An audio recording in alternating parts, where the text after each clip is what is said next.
What is up, it's your boy A, you're also known as Toon Link Main, and today on ARcast, we're going to be talking about the recap on the divisional round, as well as John Harbaugh getting hired by the New York Giants, as well as Tomlin stepping down, and some other coaches getting fired, as well as Sean McDermott getting fired, and the Falcons hiring Stefanski, and the College Football National Championship preview. So, bear with us, because we're going to be talking about the playoffs first.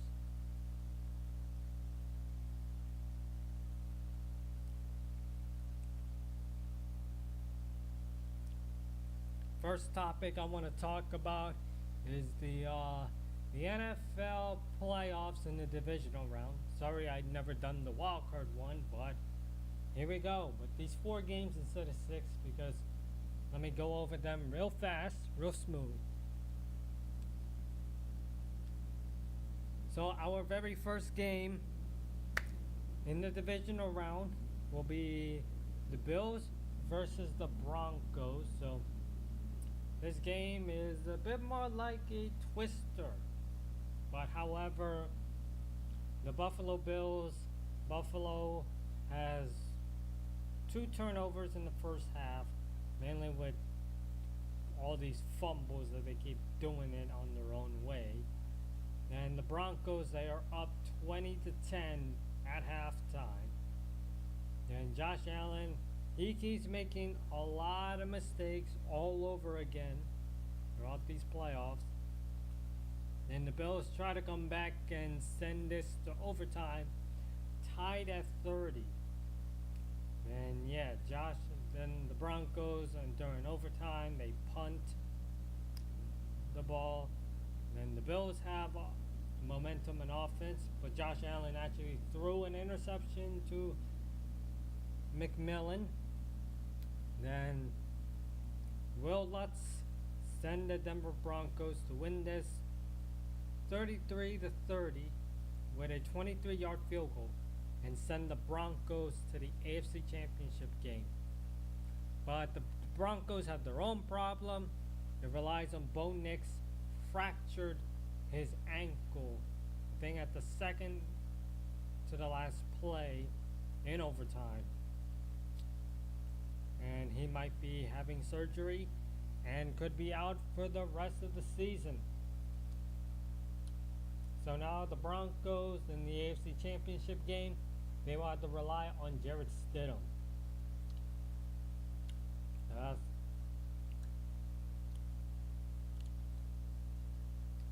So now we're actually going to be pivoting towards the,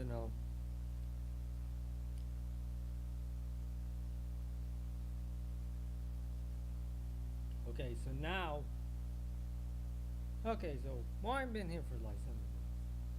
Next up, we're going to be on to San Francisco versus Seattle.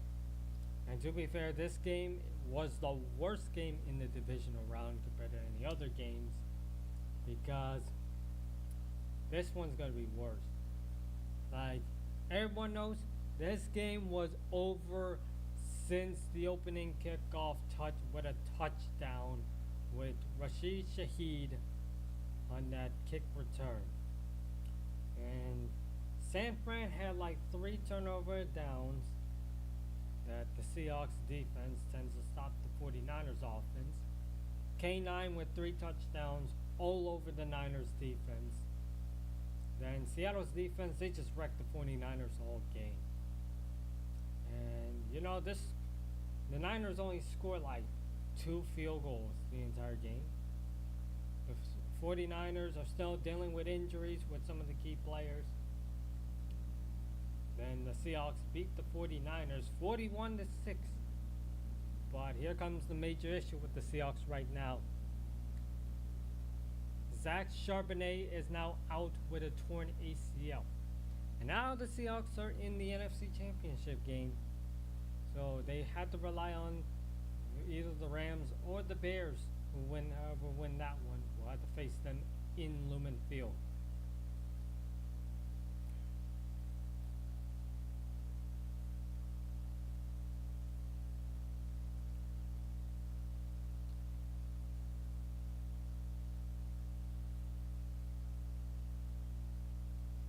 Okay, so right before the next topic.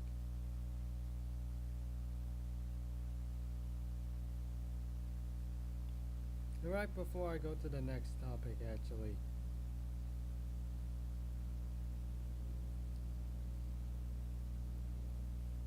Okay, so right before we go to the next topic, we would definitely. Sorry, I was on my phone looking up some tweets. So now we're gonna go to the next topic, which is gonna be the Sunday game, and it's gonna be Houston versus New England. And now this game, it was snowy the entire time, and C.J. Stroud with 4 interceptions. And Drake May has like 3 touchdowns throughout the entire game. New England was up 21 to 10 at half. Texans tried to come back in the second half, but New England scored that touchdown to seal the game in the fourth quarter by Kayshon Boutte. And the Texans defense did its best to stop Drake May, but CJ Stroud managed to waste all the potential with that Super Bowl caliber defense. Then New England wins this game 28 to 16, and they will have to go to Denver to play the Broncos in the AFC Championship game, just like they're trying to run it back like it's 2013. But now here comes the last playoff game.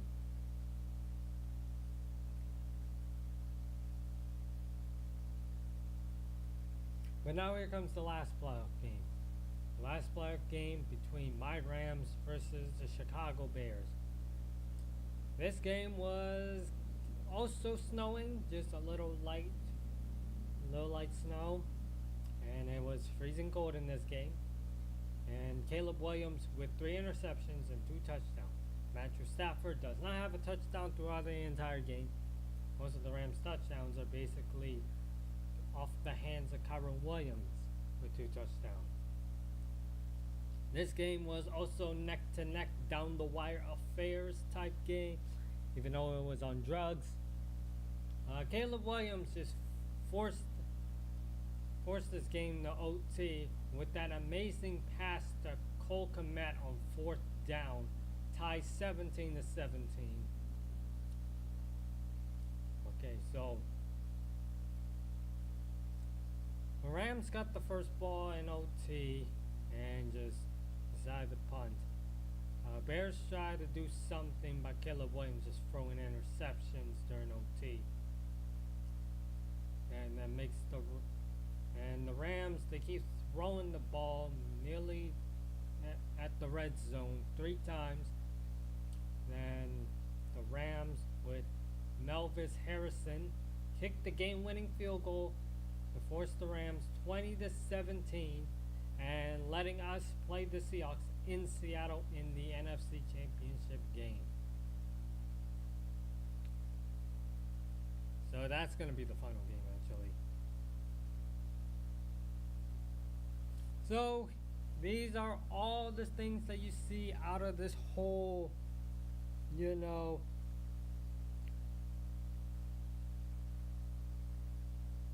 okay, in theory, this is all you see out of the NFC, out of all the playoffs in the divisional round right now with this game.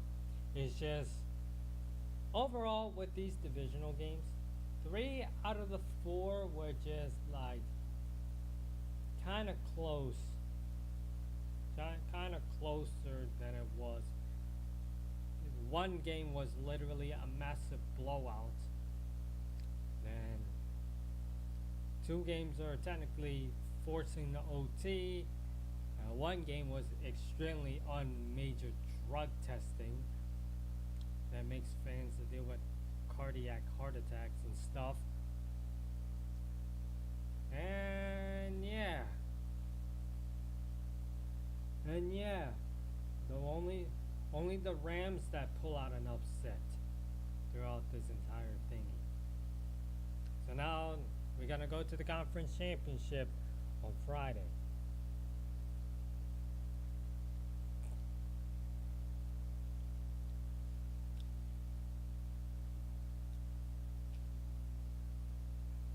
So that's basically it for the the playoffs. Like right before we're gonna go to the next topic, I will have to do that 10-second countdown. As you know.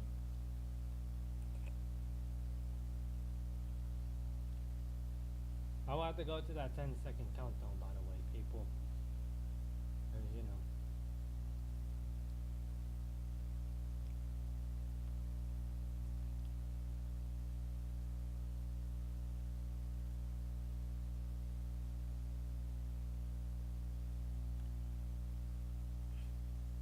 So that's basically it for all the playoffs. I might have to do a 10-second countdown.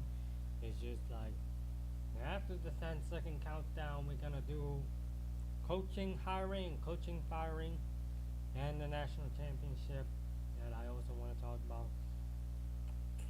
And that's basically it. Unless that's stupid Denmark news. Well, I had to throw that one soon.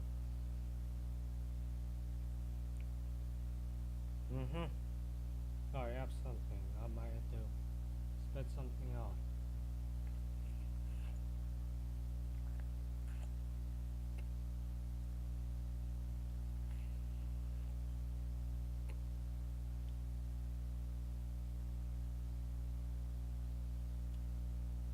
Oh God, I have some.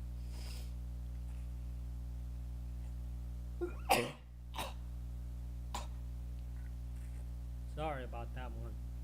Gotta play that 10-second countdown too.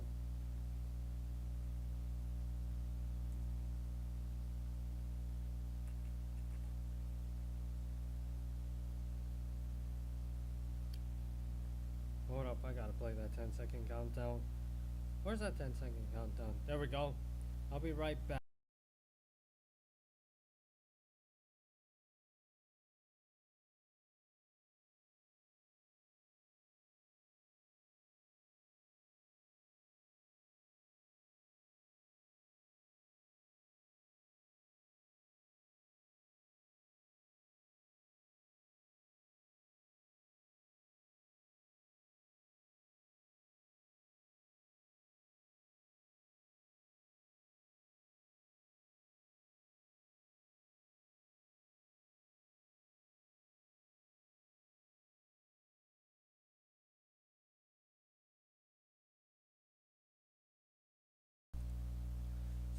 Sorry, I had to spit something out. Yeah, it was kind of a bit buggy when I keep making those noises, but you know, I had to spit something out real quick. It's just, you know, I'm ending up butchering.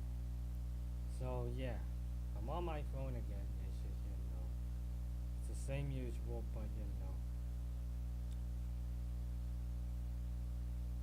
sometimes you gotta clear out your throat so you can actually, you know, speak. It's just that part.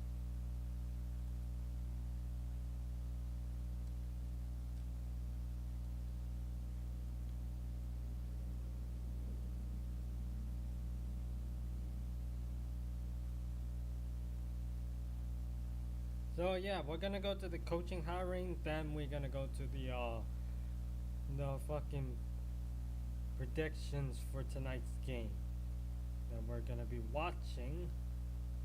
So that's where we're actually gonna go to. Maybe I could show the Minecraft one on Friday.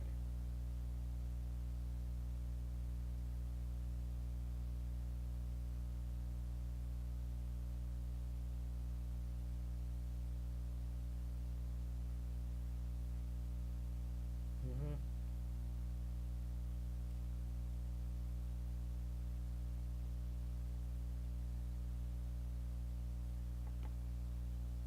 Well, we can actually go to the Minecraft. Now we can actually talk about coaches hiring. So first off, with the coaches leaving and hiring, we're gonna do with the leaving first. So first off, first coach that we're gonna be talking about right now on this podcast, on this episode. The first coach that I want to talk about is Mike Tomlin. So Mike Tomlin, he is stepping down as the Steelers head coach after that wildcard loss to the Houston Texans on that Monday night. He's way past his expiration date. The Steelers are winning in spite of him with all these fluke BS, rep ball, and high end talent. You're probably gonna have a job at Fox to replace Terry Bradshaw in the near future. Then Steelers, they're still going with the coaching search, but many Steelers fans do not trust RD2 with coaching hiring. And right now, there are rumors that the Steelers are actually gonna hire Mike McCarthy.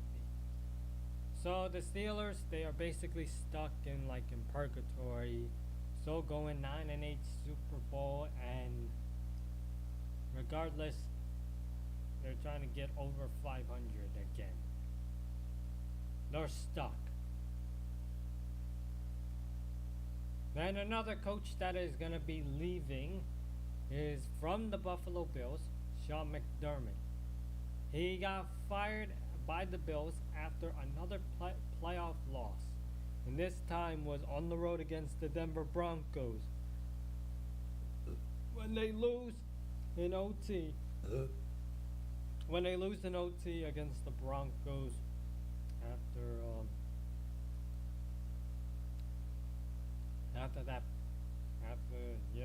Josh Allen threw that interception to McMillan in OT, the Bills still can't get over the hump, and Sean McDermott still can't get over the hump.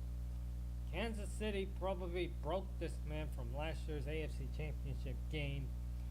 Their season this year was a bit of a mess, not getting the AFC East because it's now owned by the Patriots now.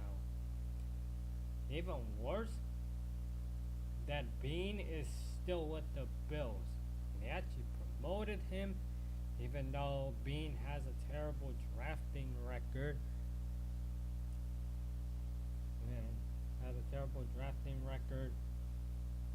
And the Bills are now looking for a new head coach.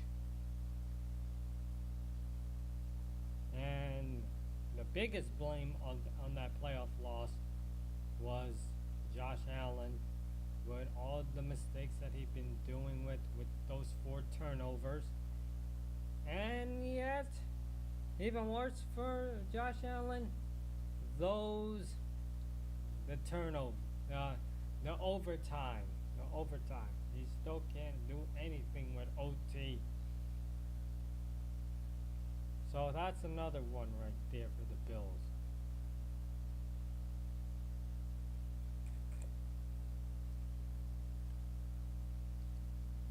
Now we're going to go with the coaching hiring.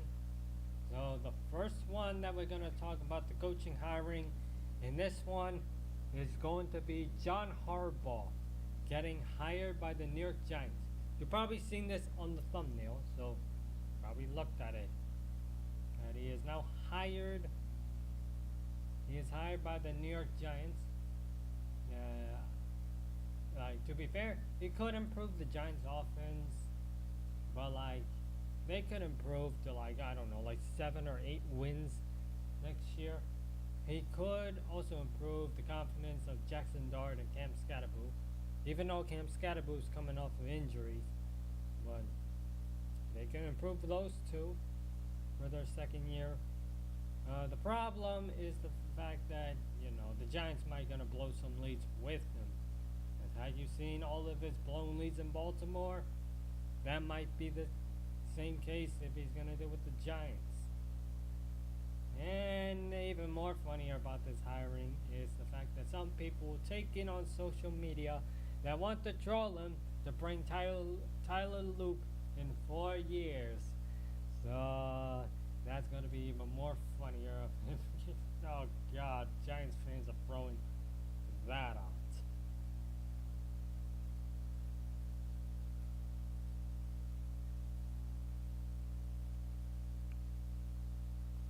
But overall, bad overall about John Harbaugh going to the Giants. It's just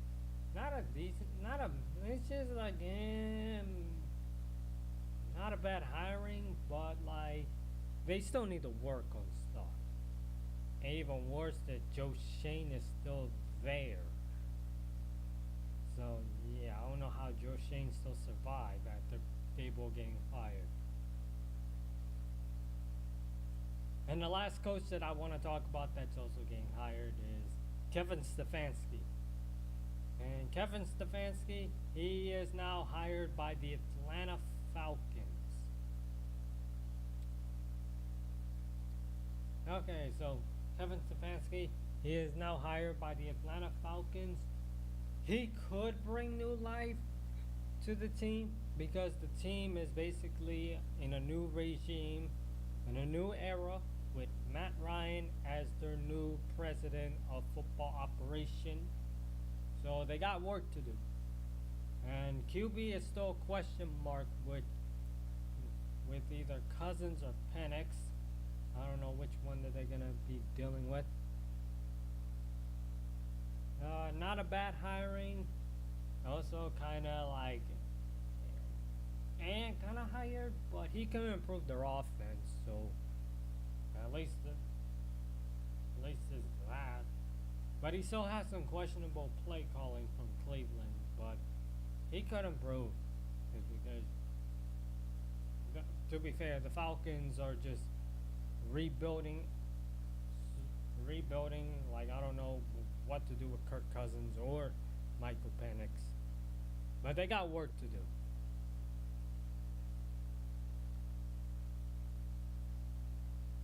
So now, out of all this type of stuff that I actually looked at this, I mean the Steelers, I actually looked at all this type of stuff. There are more coaches there are more coaches leaving their spots, and now the hiring processing with some of these teams, this is gonna be intense for all this hiring type of stuff. This is gonna be intense for all the off season this year, with all these coaches gonna get hired to new teams. It's like musical chairs, you know. Now the Steelers are gonna get Mike McCarthy soon, and John Harbaugh can improve the Giants to like 7, 8, or 9 wins. The Bills are trying to look for a new head coach.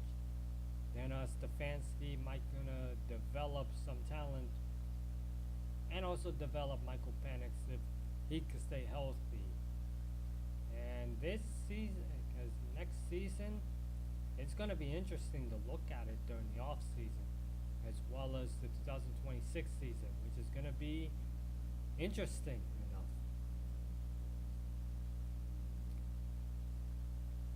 So we got that out of the way. We're gonna go to our very last topic of the entire time before the game starts at 4:30. The last topic I want to talk about is the national championship game. Oh yeah. The national championship game. It's gonna be going on, and it's gonna throw down in Miami.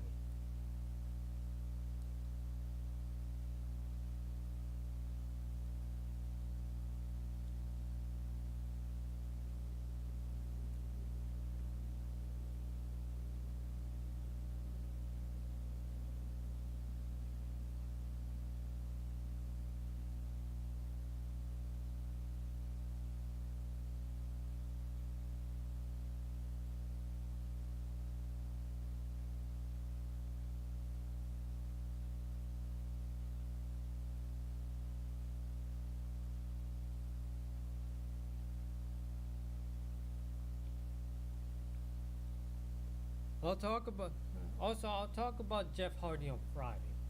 I'll just get these other coaches out of the way. There's too much hiring, so I'll talk about them on Friday.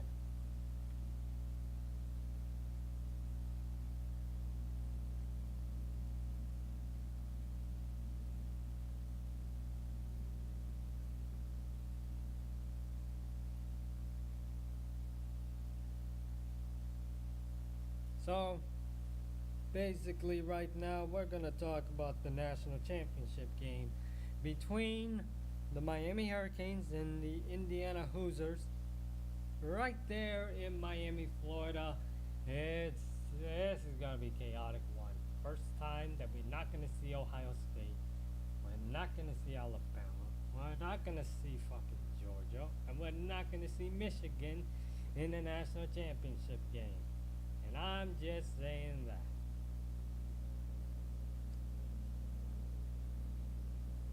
So this game is gonna be to be fair, this game is gonna be a close one as well. Miami's defense is just very good, and Indiana's offense is also good. It's a tales of two halves, and this is gonna be a great matchup right here. To be honest, tales of two halves. This game could go either way, but I normally thought I want to lean into Indiana because of Mendoza, but Miami's defense shows up pretty well in these playoffs. The only issue with Miami is the discipline against Ole Miss. They do not look clean against Ole Miss at all. It's just they do not look clean against Ole Miss at all. 10 penalties in that game. Like, they did not play clean football against Ole Miss.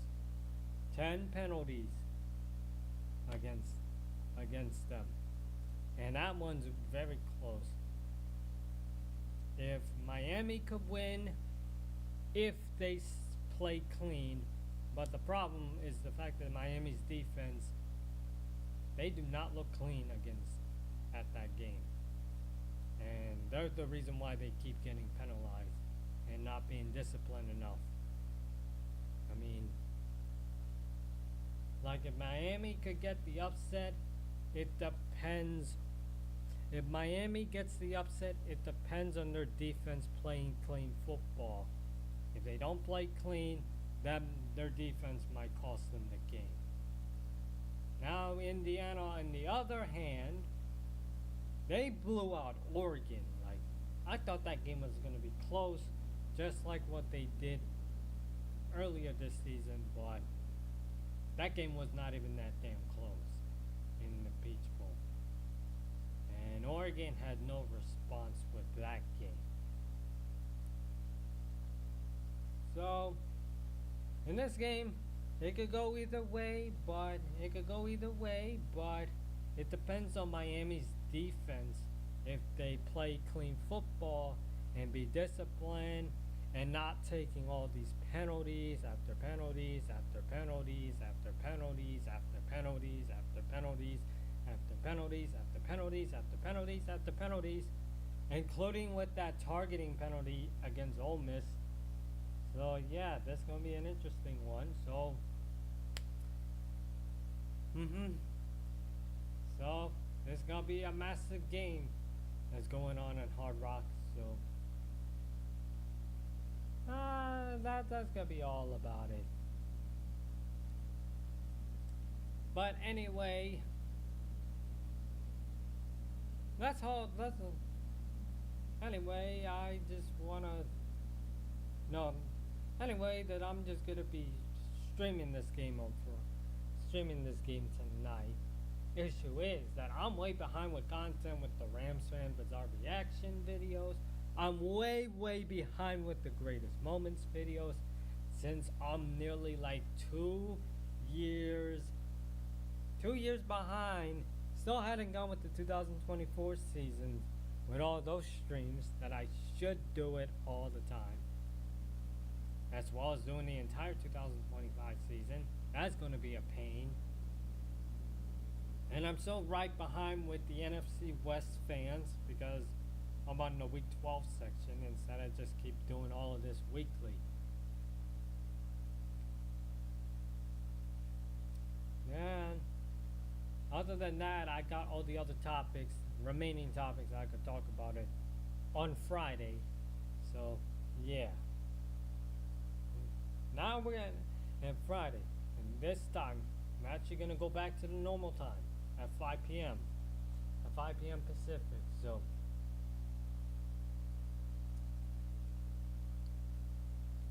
yeah, there's gonna be a lot of stuff that's gonna be going on in the next few weeks with me in general. I gotta work a lot now. So yeah, sorry we gotta end this stream right here because we got a game to watch at 4:30, and I'll see you guys at that game. Bye.